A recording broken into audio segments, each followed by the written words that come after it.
para wali ini, ya, di dalam hipotesa saya lah, para walilah yang kemudian melahirkan atau merupakan cikal bakal dari kaum Nahdliyin.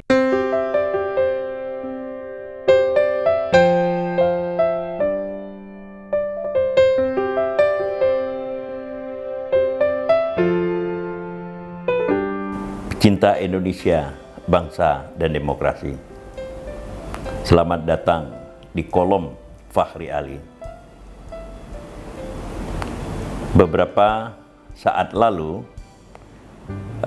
saya telah menyampaikan sebuah analisa untuk memberikan refleksi satu abad Nahdlatul Ulama atau NU. Itu dilakukan dalam bentuk tanya jawab, karena proses tanya jawab itu berlangsung cukup panjang, maka kali ini akan ditampilkan hasil, ya, analisa yang bersifat tanya jawab itu dari satu episode ke episode lainnya yang terdiri dari 4 episode. Nah, kendati pun demikian, tetap ada benang merahnya, yaitu bahwa analisa saya itu bersifat historis struktural yang melihat, ya, asal-usul dari kaum Nahdliyin yang kemudian terorganisasikan di dalam bentuk Nahdlatul Ulama itu di dalam proses sejarah, lalu kemudian kemunculannya sebuah grup atau kelompok masyarakat di Jawa yang menjadi dominan, yaitu kaum priai, sampai kemudian apa implikasi dari kemunculan Nahdlatul Ulama dengan latar belakang kaum Nahdliyin yang jumlahnya sampai dengan lebih dari 100 juta itu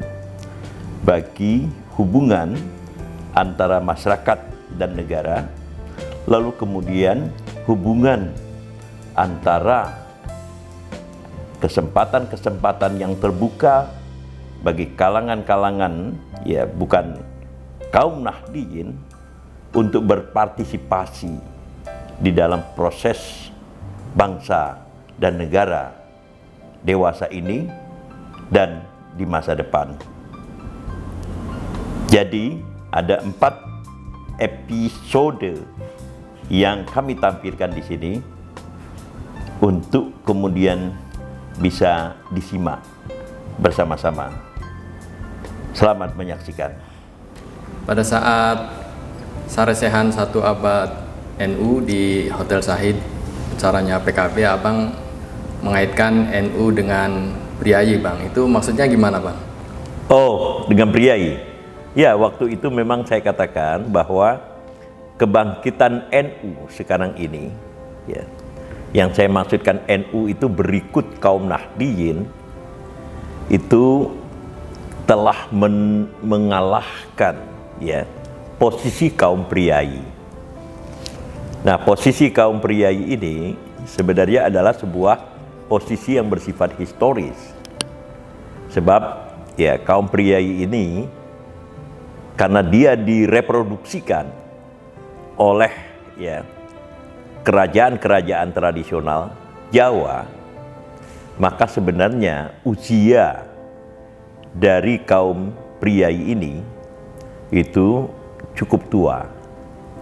Dan kalau kemudian kita menganggap bahwa kerajaan-kerajaan tradisional yang menelorkan kaum priai, maka sebenarnya usia kaum priai itu lebih panjang daripada kerajaan-kerajaan tradisional, di dalam pengertian kerajaan tradisional yang masih aktif di dalam atau aktif sebagai sebuah social force social and political force, ya, within a certain society, gitu. Jadi certain society itu adalah yang dimaksud adalah khususnya Jawa, ya, kalau bisa ya Indonesia secara keseluruhan, gitu.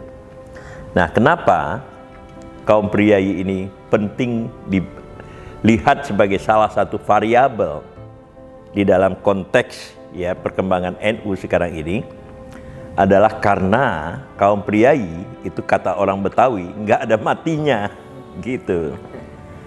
Kenapa nggak ada matinya? Karena dia, ya bukan dia, mereka ya, lapisan kaum priai ini direproduksi oleh kerajaan tradisional sebagai administrator, di dalam pengertian bahwa merekalah kaum priai ya, yang terdiri dari bupati dan seterusnya ya, bupati bawahan ya, tapi sebenarnya termasuk bangsawan-bangsawan dari kerajaan tradisional yang diserahkan untuk mengurus pemerintahan di berbagai wilayah yang bisa kita sebut ya dalam konteks sekarang ini sebagai provinsi, ya. Kalau itu kerajaan Mataram, gitu. Ada provinsi-provinsi yang dibentuk di sana. Nah, itu diserahkan kepimpinan pemerintahannya itu kepada priai. Maka priai itu mempunyai ya preseden sejarah untuk menjadi administrator.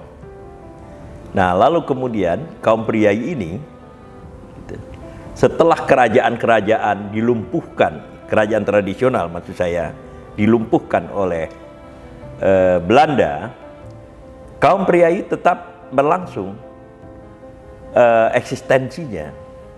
Kalau dulu pada masa kerajaan tradisional, kaum priai merupakan lapisan tengah yang menghubungkan rakyat dengan penguasa tradisional, maka di zaman Belanda merekalah yang kemudian menjadi lapisan tengah yang menghubungkan penguasa kolonial dengan rakyat kebanyakan, gitu.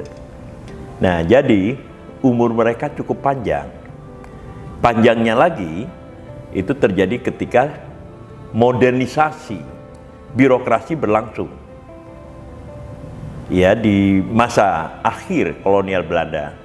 Saya kira tidak di masa akhir lah, beberapa abad sebelum kolonial Belanda berakhir, mereka itu sudah semakin intensif masuk ke dalam sistem kekuasaan kolonial. Mereka itu adalah kaum priai, gitu.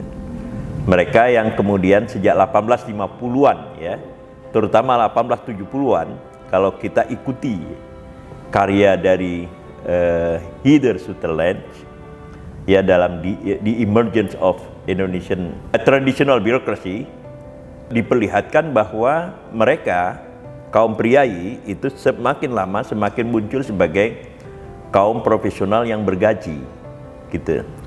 Jadi the salaried professional in administration, di dalam pemerintahan, gitu. Nah, apa kaitannya dengan kaum Nahdiyin? Kaum Nahdiyin pada waktu itu masih berada di belakang sejarah. Pasti panjang ceritanya, gitu. Kenapa panjang? Karena kaum Nahdiyin itu sejak kemunculan kerajaan-kerajaan tradisional, mulai dari Demak, lalu kemudian Pajang, dan terutama ini yang mau saya tekankan, Mataram itu telah menunjukkan ya ketidaksesuaian kepentingan. Ini bahasa terlalu halus saya katakan ya. Ketidaksesuaian kepentingan antara para wali ya dengan kerajaan-kerajaan tradisional. Para wali ini ya, di dalam hipotesa saya lah, para walilah yang kemudian melahirkan atau merupakan cikal bakal dari kaum Nahdiyin, atau juga bisa kita sebut sebagai kaum santri, gitu. Nah, mereka kemudian terjadi kontestasi, ya sebenarnya konflik kepentingan. Maka Sultan Agung itu menghancurkan kekuatan-kekuatan para wali seperti yang dilukiskan oleh disertasinya Ong Hok Ham gitu. Jadi sejak awal para wali itu sudah mulai tersingkir oleh kekuatan-kekuatan tradisional. Nah, ketersingkirannya itu cukup lama di dalam panggung ya sosial politik ekonomi Jawa pada waktu itu gitu. Jadi kalau kita lihat dari situ, maka ya agak sulit kita lihat ada fakta sejarah sekitar abad ke-17, kemudian abad ke-18 dan awal abad ke-20 itu kaum Nahdiyin itu mampu menandingi ya eksistensi dari kaum priai gitu. Kenapa? Karena kaum priai dengan cepat menyesuaikan diri di dalam proses modernisasi. Jadi sementara kaum Nahdiyin terkonsentrasi ya oleh sikap uzlah mereka itu di pesantren yang jauh dari perkotaan, jauh dari pusat kekuasaan, kaum priai itu sudah dominan sebagai lapisan tengah di dalam masyarakat Jawa pada waktu itu gitu. Dan dengan cepat menyelesaikan diri di dalam proses modernisasi. Jadi ketika kemudian Indonesia merdeka, sebenarnya mereka lah lapisan yang paling siap untuk tetap tampil ya, sebagai kekuatan yang dominan di dalam susunan-susunan kekuatan di Indonesia gitu.